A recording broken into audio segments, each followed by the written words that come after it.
Hey y'all, so now that you've added Nearpod to your Google Slides, I'm going to show you how you can add different aspects of Nearpod to your Google Slides and how to create an interactive lesson.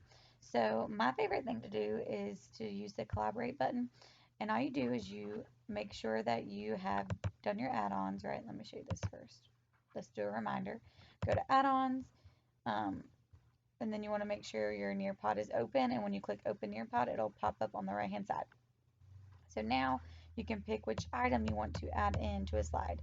So I'm going to just show you collaborate because I really like this. It is easy for the students to participate, and you can see in real time their answers and you can reply back to them. So we're going to enter a topic. So let's say, what is your favorite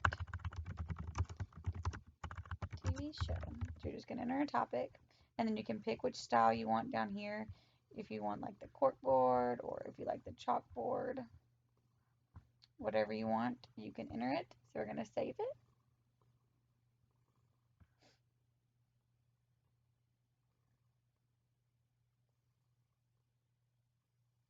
So we're saving it.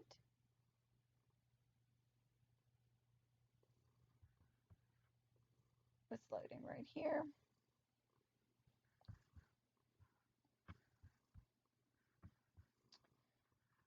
Okay, so once it's saved, okay. So now it's we're going to save and go to Nearpod,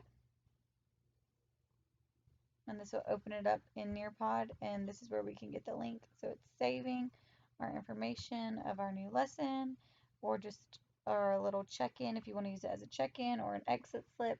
This would be great for that. You can save it as an exit slip if you want to, if you want to check students' understanding about a topic. That is easy for you to do as well. All right, so we're saving it, and then once it saves, you'll be able to get the link, and you can paste it into your um, you can paste it into Canvas, you can paste it into your Google Classroom, you can do it into say you're doing a live meeting, you can paste it into there as well.